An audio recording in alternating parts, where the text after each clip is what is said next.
연초기 때문에 각자 나름대로 올 한 해 어떤 계획을 세운 분이 있으리라 짐작해 봅니다.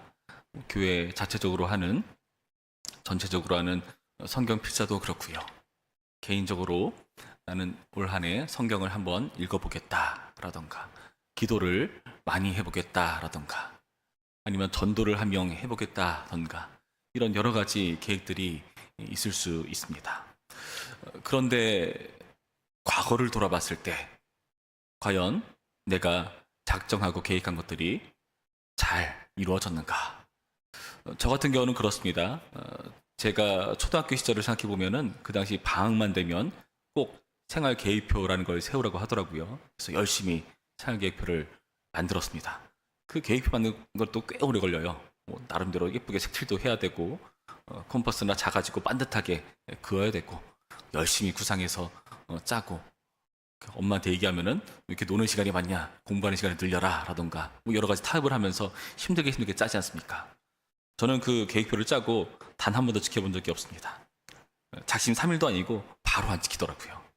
저는 저를 알기 때문에 저의 작정을 믿지 않습니다.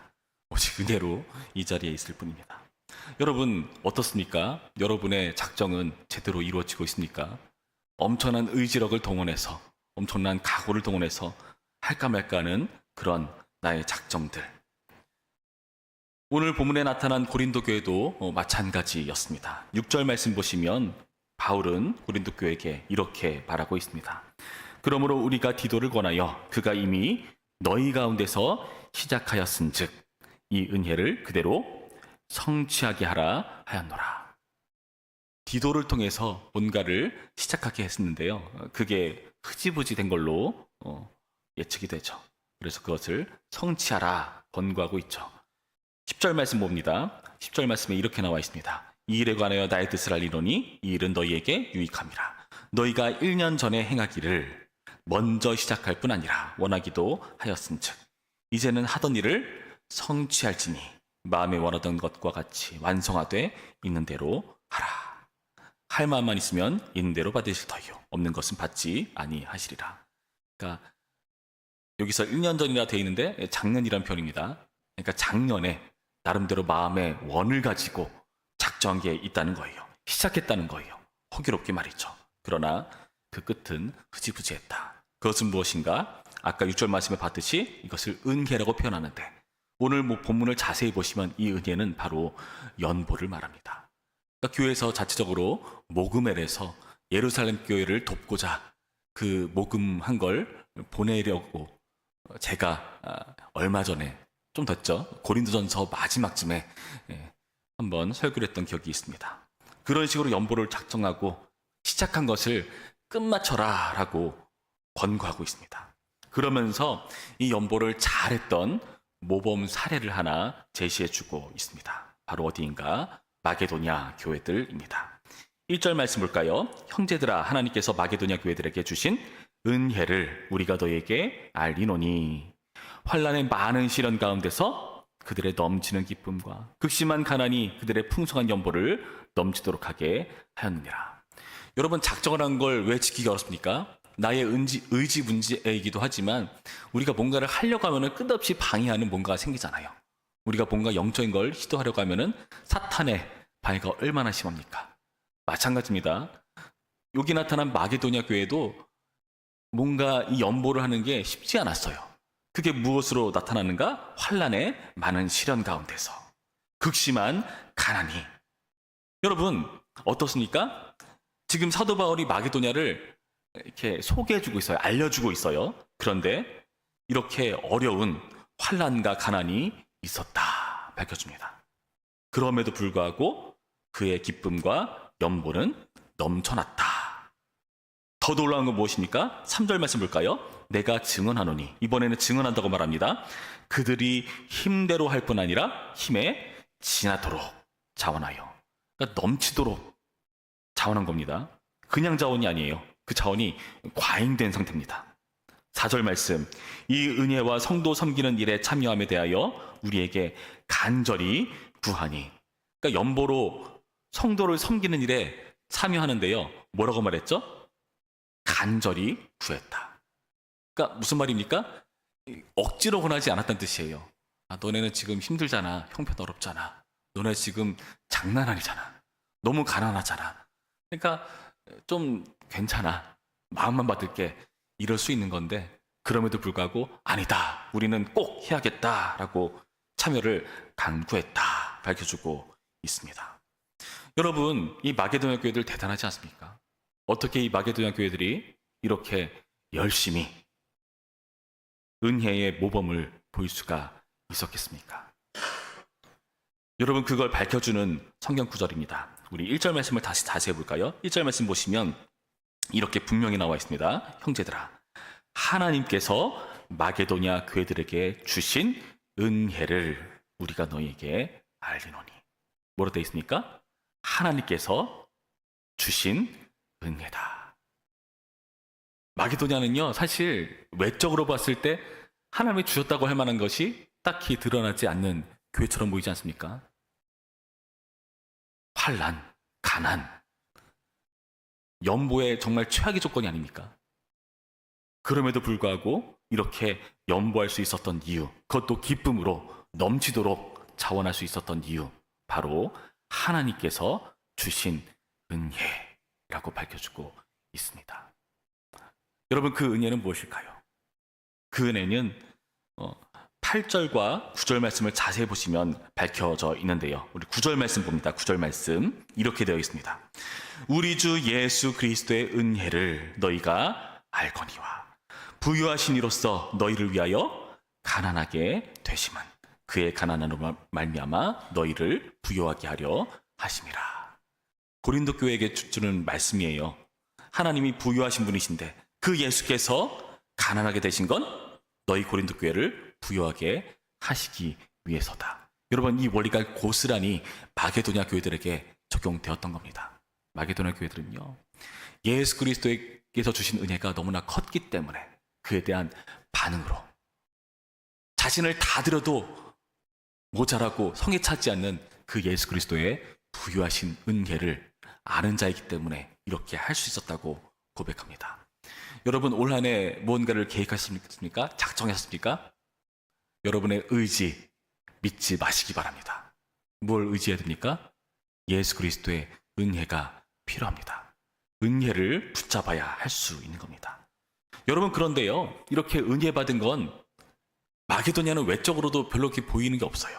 그런데 고린도 교회는요, 외적으로도 받은 게 너무나 많은 교회들입니다.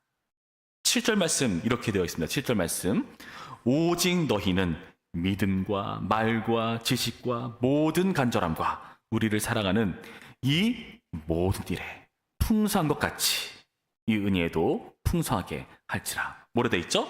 말들, 믿음, 말, 지식, 간절함, 사랑, 이 모든 일에 풍성하다. 여러분, 오래돼서 기억이 가물가물하시겠지만 이런 것들을 고린도전서 1장 4절에서 7절 말씀 보시면 이렇게 표현하고 있습니다. 제가 읽어드리겠습니다. 고린도전서 1장 4절부터 이렇게 되어 있습니다. 그리스도 예수 안에서 너희에게 주신 하나님의 은혜로 말미암아 내가 너희를 위하여 항상 하나님께 감사하노니 이는 너희가 그 안에서 모든 일 곧 모든 언변과 모든 지식의 풍족함으로 그리스도의 증거가 너희 중에 견고하게 되어 너희가 모든 은사에 부족함이 없이 우리 주 예수 그리스도의 나타나심을 기다림이라. 여러분, 하나님께 주신 이런 대단한 것들이 무엇이라고요? 뭐라 되어 있습니까? 하나님의 은혜로 말미암아 내가 너희를 위하여 감사하는 일이다. 하나님의 은혜라고 분명히 표현하고 있지 않습니까? 여러분, 그렇습니다. 고린도 교회가 외적으로 보기에도 풍성한 그 모든 일들, 그 모든 것들은 하나님의 은혜입니다. 여러분, 그렇다면은 이 고린도 교회는 어떻게 해야 될까요? 받은 게 이처럼 많은데 너네 연보 안 할 거야? 하다 말 거야? 바울의 이 겉면이 이해되지 않으십니까? 근데 여러분, 사실 우리는 어떻죠? 우리는 이런 말 들으면 연보해야지, 작정해야지, 다시 이렇게 세워야지 하는 마음이 부글부글 샘솟아 오르죠. 저는 안 그렇습니다. 뭘 마게도냐를 얘기하면서 비교를 해? 기분 나빠. 안 해버리고 말래. 저는 그렇습니다. 여러분 지금 마게도냐의 모범을 제시하면서 사도 바울이 야 마게도냐는 이렇게 했잖아. 너네는 뭐야? 너네 더 많이 받았잖아. 더 잘해야지. 지금 이런 의도로 말하는 걸까요? 그렇지가 않습니다. 지금 무엇이라고 말하는가? 8절 말씀 보시면 사도 바울은요 이것을 분명히 전제하면서 말합니다. 내가 명령으로 하는 말이 아니다. 명령이 아니라고 말해요. 명령이면 아니면 그럼 뭐냐? 10절 말씀 이렇게 말합니다. 일에 관하여 나의 뜻을 알리노니. 자기의 뜻이라고 밝혀주고 있어요. 여러분 이 말의 의도가 뭘까요? 생각해 보시기 바랍니다. 지금 마게도냐를 교회를 제시하면서 고린도 교회를 자극하면서 연보를 끌어내는 거는요. 그게 은혜겠습니까? 여러분 십자가의 은혜는 무엇입니까? 예수님께서 자신의 부유하심을 가난하게 바꿔가시면서 고린도 교회를 부유하게 하신 그 하나님의 그 헌신은 무엇입니까? 강요였습니까? 강제였습니까? 아닙니다. 명령이 아니라 그런 마음이 있었기 때문에 할 수 있었던 겁니다. 그러니까 자발성으로 하는 게 자발성으로 해야 되는 것이지 이것은 부담이나 억지로 하는 게 아니라고 밝혀준 겁니다. 그러니까 12절 말씀에서 분명히 이렇게 제시합니다. 12절 말씀 보시면 할 마음만 있으면 있는 대로 받으실 터요 없는 것은 받지 아니하시리라. 여러분 고린도 교회가 아무리 받은 게 많다고 할지라도 그 고린도 교회 안에 있는 교인들 한 사람 한 사람이 다 부자겠습니까? 다 은사가 많겠습니까? 그렇진 않을 겁니다. 그러니까 분명히 밝히는 것은 있는 대로 없는 대로 하면 된다. 할 마음이 중요하다라고 밝혀주는 겁니다. 여러분 이 부분을 여러분 우리 마음 가운데 새겨야 됩니다. 아, 마음만 있으면 되는구나. 이것은 부담이나 억지로 하라고 조장하는 것이 아니구나. 여러분 우리는 자칫하면요 이런 실수를 저질러요. 조장하고 억지를 짜내고 그렇게 하게 만듭니다. 여러분 그런데요 그것은 예수님의 십자가 은혜가 아닙니다. 예수님의 십자가를 제시하면서 그 은혜의 근거를 분명히 얘기해 줬는데 그렇다면 그 근거에서 나타나는 자발적인 반응으로 하는 헌신이어야지 억지로 하는 것이어서는 안 된다고 분명히 얘기해 주고 있습니다. 그래서 이런 원리를 사도 바울은 이야기합니다. 13절 말씀 보시면 이렇게 돼 있죠. 이는 다른 사람들을 평안하게 하고 너희는 곤고하게 하려는 것이 아니요 균등하게 하려 함이니. 야, 다른 사람들 편하자고 너네들 괴롭게 만드는 거 아니야. 균등하게 하려는 거야. 구체적으로 이런 겁니다. 14절 이제 너희의 넉넉한 것으로 그들의 부족한 것을 보충함은 후에 그들의 넉넉한 것으로 너희의 부족한 것을 보충하여 균등하게 하려 함이라. 그러니까 잘 들어보세요. 공산주의 같은 그런 어떤 시스템을 말하는 게 아닙니다. 그러니까 비슷하게 분배해가지고 고루고루 만들겠다가 아니라 지금은 넉넉한 자가 부족한 자를 돕게 만드는 것이고 후에 또 부족한 자가 생기면 그 넉넉한 자가 돕는 이 원리를 밝혀주고 있는 겁니다. 육아랑 같습니다. 부모는 자녀가 어렸을 때 그 자녀를 기르죠. 먹입니다. 그리고 채워줍니다. 그러나 나중에 상황이 역전이 되죠. 부모님은 점점 늙어가고 자녀는 장성합니다. 그때는 그 부모를 누가 부양하고 돌봐야 되겠습니까? 그 자녀가 해야 되는 겁니다. 요즘 안타깝게도 사회 시스템이나 여러 가지 부분들이 그것을 하지 못하게 만들죠. 여러분 이 균등이라는 것은 이렇게 서로를 세워나가는 원리를 밝혀주는 겁니다. 더욱이 이것이 왜 공산주의가 아닌가 하면은 공산주의는요 여러분 강제적이에요. 어떤 공권력을 가지고 강제로 집행하게 하는 것이 공산주의지 않습니까? 그러나 이것은 예수 그리스도의 십자가 은혜로 주어지는 자발성입니다. 예수님께서 십자가에 죽으실 때 이렇게 말씀하셨죠. 요한복음 10장 말씀 보시면은 내가 내 목숨을 버리는 건 스스로 버리는 거다. 죽임당한 것처럼 보이지만 예수님은 스스로 그렇게 각오하신 겁니다.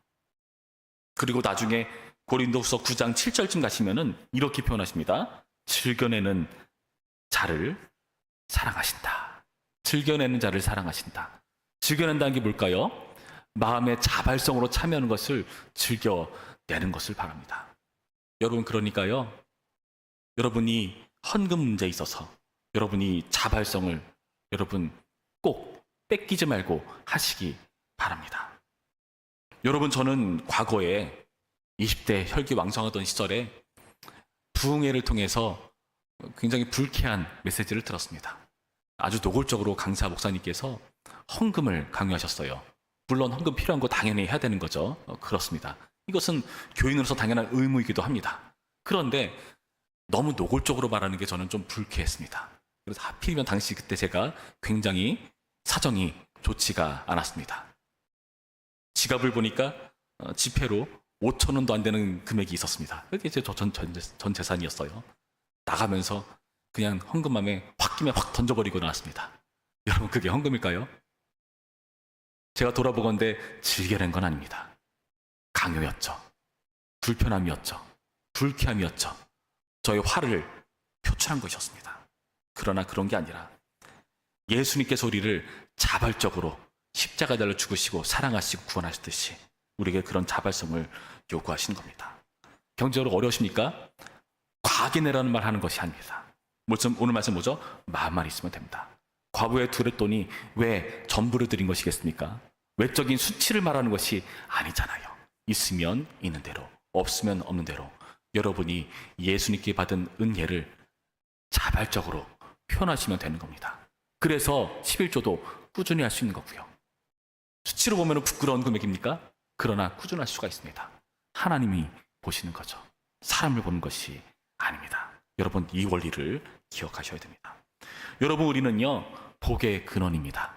아브라함의 후손입니다. 믿음으로 그렇게 됐어요. 그래서 우리는요, 복받은 자로서 복을 흘려보내는 축복의 통로로 살아가야 합니다. 여러분, 그 원리는 무엇입니까? 하나님께서 창세기 때 이 세상을 만드시고 사람을 만드시고 그 땅 가운데 살아가게 하십니다. 그 땅을 관리하고 통치하게 하시죠. 누구로서요?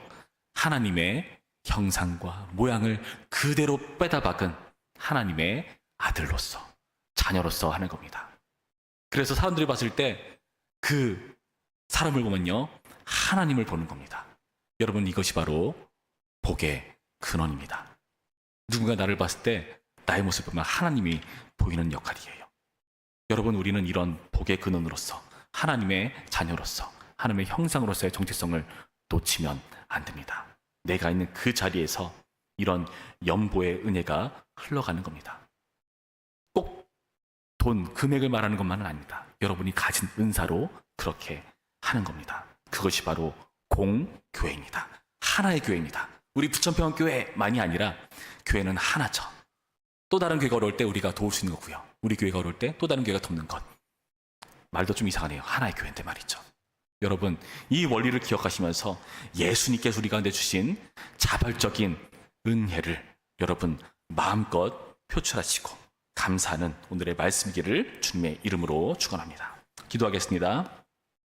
참 좋으신 하나님, 감사합니다. 주님, 우리의 시작은 흐지부지합니다. 그리고 끝은 늘 좋지가 않습니다. 주님, 우리는 호기롭게 시작했지만 흐지부지한 끝을 맺는 이런 모습을 보면서 올 한 해 우리의 작전과 계획들이 또다시 흩어지진 않을까, 망가지진 않을까 염려하고 주저하곤 합니다. 그러나 주님, 나의 의지로 하는 것이 아니라 오직 예수 그리스도의 은혜로 할 수 있다는 것을 우리 가운데 보여주었습니다. 주님, 우리가 강제적으로 하는 것이 아니라 자발적으로 헌신할 수 있도록 인도하여 주시옵시고, 그렇게 즐겨하는 기쁨으로 자원하는 그 우리의 헌신을 주님 받아주어서 하나님의 아름다운 하나의 교회를 이루시고 우리를 복의 근원 삼아 주옵소서. 감사하며 예수님의 이름으로 기도합니다. 아멘.